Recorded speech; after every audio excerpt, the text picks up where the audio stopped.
ವಾ ಬೇಕಾಗುತ್ತೆ, ಅದಕ್ಕೆ ಕಾಯಿಸ್ತಾ ಇದೀನಿ. ಅತ್ತೆ, ನಾನ್ ನಿಮ್ ಹತ್ರ ಏನೋ ಕೇಳ್ಬೇಕು. ಕೇಳಲಾ? ಕೇಳು, ಅದಕ್ಕೇನಂತೆ?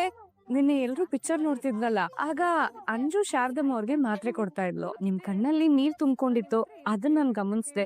ಯಾಕಂತ ಕೇಳ್ಬೋದಾ? ಇನ್ನೇನಿರುತ್ತೆ ಭೂಮಿ, ಅಂಜು ಮತ್ತೆ ನಚ್ಚಿ ನಿಶ್ಚಿತಾರ್ಥ ಕಣ್ಣು ಮುಚ್ಚಿ ಕಣ್ ಬಿಡೋದ್ರಲ್ಲಿ ನಡ್ದೇ ಹೋಯ್ತು. ಭೂಮಿ, ತಾಯಿಯಾಗಿ ನನಗ್ ಅರ್ಥ ಆಗಲ್ವಾ ಭೂಮಿ? ನಮ್ ನಚ್ಚಿ ಮನೆಯವ್ರ ಬಲವಂತಕ್ಕೋಸ್ಕರ ಈ ಮದ್ವೆಗೆ ಒಪ್ಕೊಂಡಿದ್ದಾನೆ ಅಂತ.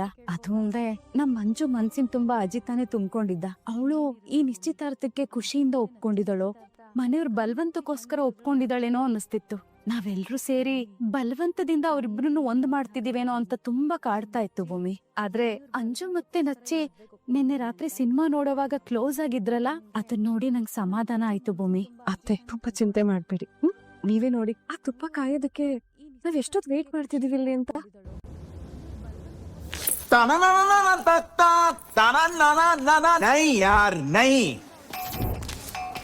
यार ये पिछले वाले कैब की इन्वेंट्री अभी तक धूल खा रही है।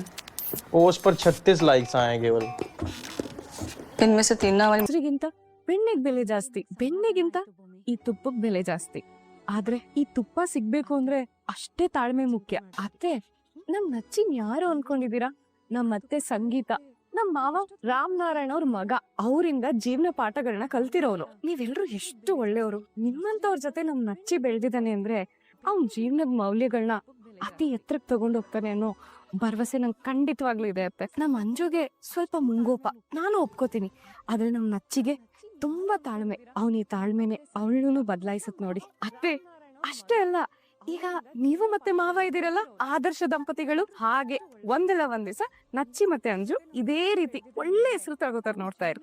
ಬೇಡ ಬೇಡ, ನಮ್ದು ಸ್ವಲ್ಪ ಹಳೇ ಜೋಡಿ ಆಗೋಯ್ತು. ಏನ್ ಗೊತ್ತಾ, ನಿನ್ನ ಮತ್ತೆ ಅಜಿತ್ ತರ ಜೋಡಿ ಇರ್ಬೇಕು ಅಂತ ನಾನ್ ಬಯಸ್ತೀನಿ. ನಿನ್ನ ಮತ್ತೆ ನನ್ ಮಗನ್ ಜೋಡಿ ಮಾದರಿ ಭೂಮಿ. ಇಡೀ ರಾತ್ರಿ ನನ್ ಮಗನ್ನ ನಿನ್ ಮಡ್ಲಲ್ಲಿ ಮಗು ತರ ಮಲಗಿಸ್ಕೊಂಡಿದ್ದನ್ನ ನೋಡಿ ನನಗೆ ಎಷ್ಟು ಸಂತೋಷ ಆಯ್ತು ಗೊತ್ತಾ ಭೂಮಿ. ಭೂಮಿ, ನೀವಿಬ್ರು ಮೇಡ್ ಫಾರ್ ಈಚ್ ಅದರ್ ಗೊತ್ತಾ?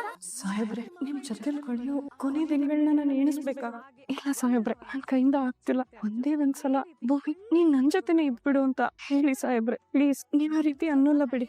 ಅನ್ನೋದಾಗಿದ್ರೆ ನಾನು ಈ ಕ್ಯಾಲೆಂಡರ್ ಅಲ್ಲಿ ಟಿಕ್ ಮಾರ್ಕ್ ಹಾಕೋದನ್ನ ನೋಡಿ ನೀವ್ ಅಲ್ಲೇ ತಡಿಬೇಕಿತ್ತು. ಬಿಡಿ, ಇದ್ರಲ್ಲಿ ನಿಮ್ ತಪ್ಪೇನೂ ಇಲ್ಲ. ಎಲ್ಲದಕ್ಕೂ ಋಣ ಅನ್ನೋದು ಒಂದ್ ಇರ್ಬೇಕಲ್ವಾ? ಏನ್ ಮಾಡ್ತಿದ್ಯಾ ಭೂಮಿ ಇಲ್ಲಿ ನೀನು? ಸಾಹೇಬ್ರೆ, ಅದು ರಂಗೋಲಿ ಹಾಕಿಲ್ಲ, ಹೊರಗಡೆ ಹಾಲಿಟ್ಟಿದ್ದೀನಿ ಒಲೆ ಮೇಲೆ. ಅತ್ತೆ ಮಾವಂಗ್ ಕಾಫಿ ಮಾಡ್ಕೊಡ್ಬೇಕು. ಅಷ್ಟ್ರಲ್ಲಿ ನಿಮ್ನ ಎಪ್ಸೋಣ ಅಂತ ಬಂದೆ. ನೀವ್ ಎಚ್ಚರಿಕೆ ಆಗೋದ್ರಿ. ನಾನ್ ರಂಗೋಲಿ ಹಾಕ್ಬಿಟ್ಟು ಬರ್ತೀನಿ ಸಾಹೇಬ್ರೆ, 5 ನಿಮಿಷ. ಸ್ವರ್ಗ ರಪ್ ಅಂತ ಪಾಸ್ ಆದಂಗಾಯ್ತು. ಭೂಮಿ ನನ್ ಪಕ್ಕ ಕುತ್ಕೊಂಡು ನನ್ ತಲೆ ಸೋರ್ತಿಯಾಳೆ ಅನ್ನೋ ಫೀಲ್ ಆಯ್ತು. ಬೆಳಗ್ಗೆ ಬೀಳೋ ಕನ್ಸು ನಿಜ ಆಗತ್ತೆ ಅಂತ ಹೇಳ್ತಾರೆ. ಆ ಒಂದ್ ಅದೃಷ್ಟ ನನಗಿದ್ಯೋ ಇಲ್ವೋ. ಭೂಮಿ ಇವತ್ತು ಟಿಕ್ ಮಾರ್ಕ್ ಹಾಕಿದಳೋ ಇಲ್ವೋ. ದಾಮೋದರ್, ಹಲೋ. ದಾಮೋದರ್ ಅವ್ರೆ, ತಂದೆನ್ ಕರ್ಕೊಂಡ್ ಬರ್ತೀರಾ? ಒಂದ್ ಕೆಲಸ ಮಾಡಿ, ನೀವು ಡೈರೆಕ್ಟ್ ಸ್ಟೇಷನ್ಗೆ ಬಂದ್ಬಿಡಿ. ನಾನು ನಿಮ್ಮನ್ನ ಸ್ಟೇಷನ್ ಅಲ್ಲೇ ಮೀಟ್ ಆಗ್ತೀನಿ. ಓಕೆ.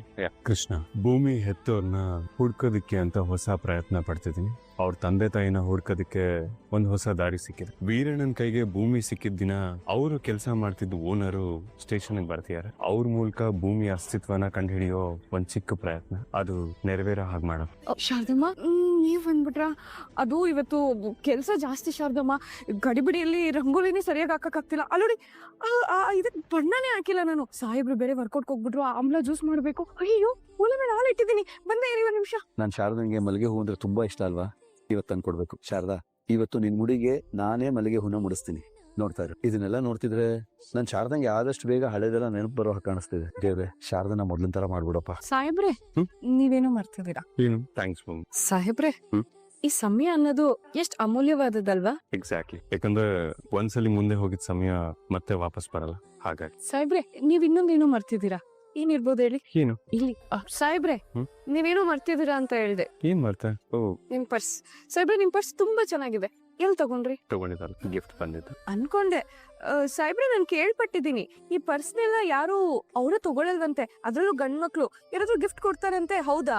ಹೌದು, ತುಂಬಾ ಜನಕ್ಕೆ ಅವರೇ ಪರ್ಸ್ ತಗೊಳ್ಳೋದು ಇಷ್ಟ ಇರಲ್ಲ, ಅವ್ರಿಗೆ ಗಿಫ್ಟ್ ಬಂದಿರೋದೇ ಇಷ್ಟ. ಅದ್ ಸರಿ, ಇದ್ ನಿಮ್ಗೆ ಯಾರು ಗಿಫ್ಟ್ ಮಾಡಿದ್ದು? ಸಾಹೇಬ್ರೆ, ಹಾಗಾದ್ರೆ ನಾನು ನಿಮ್ಗೊಂದು ಪರ್ಸ್ ಗಿಫ್ಟ್ ಮಾಡ್ತೀನಿ. ಅದು ಸರ್ಪ್ರೈಸ್ ಗಿಫ್ಟ್. ಸರಿ, ಥ್ಯಾಂಕ್ ಯು ಸೋ ಮಚ್. ಒಳ್ಳೆ ಸರ್ಪ್ರೈಸ್ ಕೊಟ್ಟಿದ್ದಕ್ಕೆ. ಸ್ಟೇಷನ್ಗೆ ಲೇಟ್ ಆಗ್ಲಿಲ್ವಾ? ನನಗಿಂತ ನನ್ನ ಸ್ಟೇಷನ್ ಕಳ್ಸೋದಕ್ಕೆ ನಿನಗೆ ಅರ್ಜೆಂಟ್ ಇರೋ ಹಾಗಿದ? ಅಯ್ಯೋ ಸಾಹೇಬ್ರೆ, ನಾನು ಯಾಕೆ ಅರ್ಜೆಂಟ್ ಮಾಡ್ಲಿ? ನಾನು ಏನ್ ಹೇಳಕ್ ಬಂದೆ ಅಂದ್ರೆ, ಒಂದ್ 5 ನಿಮಿಷ ಕಾಯ್ತೀರಾ? ನಾನು ರೆಡಿಯಾಗಿ ಬಂದ್ಬಿಡ್ತೀನಿ. ನನ್ನ ಟೀ ಅಂಗಡಿಗೆ ಬಿಡ್ತೀರಾ? ಅಮ್ಮಂಗೆ ಹುಷಾರಾಗೋವರೆಗೂ ನಿಧಿ ಅಂಗಡಿಗೆ ಬರ್ಬೇಡ ಅಂತ ಹೇಳಿದ್ದೆ ಅಲ್ವಾ? ಓಯ್, ಏನ್ ಯೋಚನೆ ಮಾಡ್ತಿದ್ಯಾ? ಏನಿಲ್ಲ ಸಾಹೇಬ್ರೆ. ನಂಗೆ ಲೇಟ್ ಆಗ್ತದೆ, ನಾನು ಬರ್ತೀನಿ. ನೀನ್ ಹುಷಾರ್. ಸರಿ. ಅಯ್ಯೋ, ಏನ್ ಆಗ್ತಿದೆ ನನ್ಗೆ? ನಾನ್ ಯಾಕೆ ಈ ರೀತಿ ಆಡ್ತಿದ್ದೀನಿ? ಏನೇನೋ ಮಾತಾಡ್ತಿದ್ದೀನಿ ನನ್ ಸಾಹೇಬ್ರ ಹತ್ರ. ಅಯ್ಯೋ, ಸಾಹೇಬ್ರು ಪರ್ಸ್ ಮರ್ತೋಗಿದ್ರು ಅಂತ ನಾನು ಅವ್ರಿಗೆ ಕೊಡೋಣ ಅಂತ ತಗೊಂಬಂದೆ. ಈಗ ನಾನೇ ಪರ್ಸ್ನ ಮರ್ತೋದೆ. ಕೀನು ಇಲ್ಲೇ ಬಿಟ್ಟು ಹೋಗಿದ್ದಾರೆ. ಭಾಗ್ಯಮ್ಮ, ಕುತ್ಕೊಳ್ಳಿ. ಹೇಗಿದ್ದೀರಾ? ಸೂಪ್ ಹೇಗಿದೆ? ಅಮ್ಮ ಏನಾರ ಖಾರ ಮಾಡಿದಾರಾ? ಏ ಇಲ್ಲ, ಸಂಗೀತಮ್ಮ ಅವ್ರ ಕೈ ರುಚಿ ಅಂದ್ರೆ ಕೇಳ್ಬೇಕಾ? ಅದ್ಭುತವಾಗಿದೆ. ಅಜಿತಾ, ಹಾ. ಕೆಲ್ಸಕ್ಕೆ ಹೋಗೋದಕ್ ರೆಡಿ ಅದೇನೋ?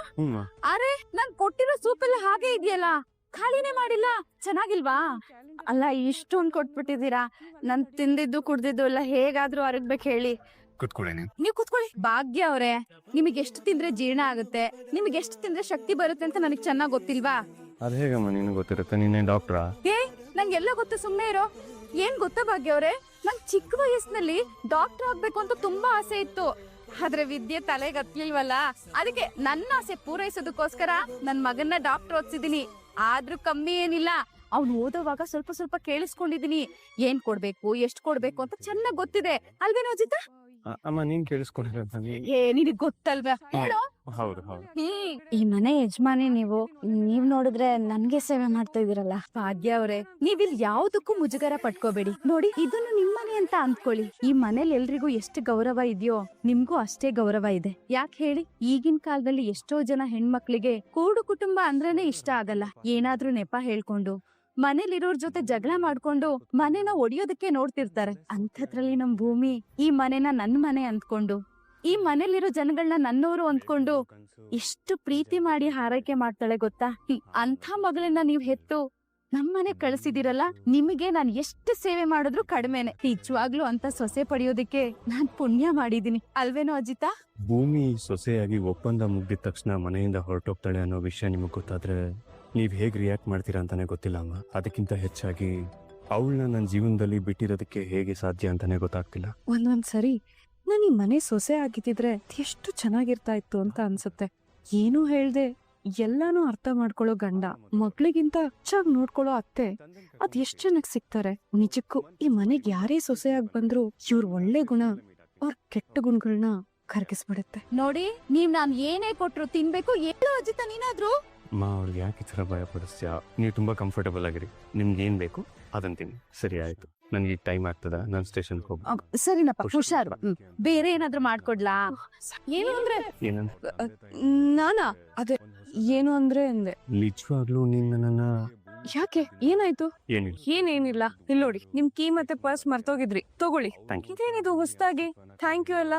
ಇದನ್ನೆಲ್ಲ ನಾನೇ ಅಲ್ವಾ ನಿಮಗ್ ನೆನ್ಪಿಸೋದು? ಸರಿ, ನಂಗೆ ಸ್ಟೇಷನ್ಗೆ ಲೇಟ್ ಆಯ್ತು. ನೀನ್ ಹುಷಾರು. ಹುಷಾರಾಗಿ ಹೋಗ್ಬಿಟ್ಟು ಬನ್ನಿ. ಭೂಮಿ, ಅಮ್ಮ, ಗಂಡ ಅಂದ್ರೆ ನಿನ್ಗೆ ಅದೆಷ್ಟು ಪ್ರೀತಿ ಭೂಮಿ. ಅಮ್ಮ, ಅದು ಅವರು ನಾನು ನಿನ್ನ ಹತ್ರ ಹೇಳದೆ ಮರ್ತು ಬಿಟ್ಟಿದ್ದೆ. ಇವತ್ತು ನಿನ್ಗೂ ಮತ್ತೆ ಶಾರದಮ್ಮಂಗ್ ಇಬ್ರಿಗೂ ತಲೆಗೆ ಎಣ್ಣೆ ಹಾಕಿ ಚೆನ್ನಾಗಿ ಮಸಾಜ್ ಮಾಡೋಣ ಅಂತ ಅನ್ಕೊಂಡೆ. ನೀನ್ ಇಲ್ಲೇ ಹಾಲಲ್ಲಿ ಕೂತಿರು, ನಾನು ಶಾರದಮ್ಮನ್ ಕರ್ಕೊಂಡ್ ಬರ್ತೀನಿ. ಶಾರದಮ್ಮ ರೆಸ್ಟ್ ಮಾಡ್ತಿದ್ರಾ? ಸರಿ ಬನ್ನಿ, ನಾನ್ ನಿಮ್ಗೆ ತಲೆಗೆ ಎಣ್ಣೆ ಹಚ್ಚಿ ಮಸಾಜ್ ಮಾಡ್ತೀನಿ. ಬನ್ನಿ. ನಾನ್ ಭಾಗ್ಯಮ್ಮಂಗ್ ಹೇಳ್ದೆ, ಬಾಮ್ಮ ನಿನ್ಗೂ ತಲೆಗೆ ಮಸಾಜ್ ಮಾಡ್ತೀನಿ ಅಂತ. ನಮ್ ಭಾಗ್ಯಮ್ಮಂಗ ಭಾಗ್ಯನೇ ಇಲ್ಲ ಅಂತೀನಿ. ಬನ್ನಿ. ಆದ್ರೆ ನಿಮ್ಗ ಭಾಗ್ಯ ಇದೆ. ನಾನ್ ಚೆನ್ನಾಗಿ ಎಣ್ಣೆ ಹಾಕಿ ನಿಮ್ ತಲೆಗೆ ಮಸಾಜ್ ಮಾಡ್ತೀನಿ, ಸರಿನಾ? ಶಾರದಮ್ಮ, ಈಗ ನಾನ್ ನಿಮ್ಗೆ ಸ್ವಲ್ಪ ಎಣ್ಣೆ ಮಾತ್ರ ಹಚ್ತೀನಿ.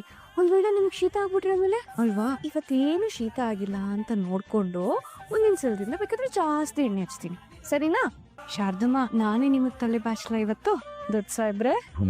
ಹಾ, ಏನ್ ದೊಡ್ಡ ಸಾಹೇಬ್ರೆ? ಶಾರದನ್ಗೆ ಮಲ್ಲಿಗೆ ಹೂ ಅಂದ್ರೆ ತುಂಬಾ ಇಷ್ಟ. ಅವಳು ನನ್ನ ಜೊತೆ ಇದ್ದಷ್ಟು ದಿನಾನು ಈ ಮಲ್ಲಿಗೆ ಹೂ ಸದಾ ಅವಳು ಮುಡಿಲಿ ಇರ್ತಿತ್ತು. ಈಗ ಮಲ್ಲಿಗೆ ಹೂಲ್ದೆ ಅವಳನ್ನ ನೋಡೋದಕ್ಕೆ ಆಗಲ್ಲ. ಸ್ವಲ್ಪ ಮುಡಿಸ್ತೀಯಾ? ದೊಡ್ಡ ಸಾಹೇಬ್ರೆ, ಅದನ್ನ ನೀವು ಕೇಳ್ತಿದ್ದೀರಾ?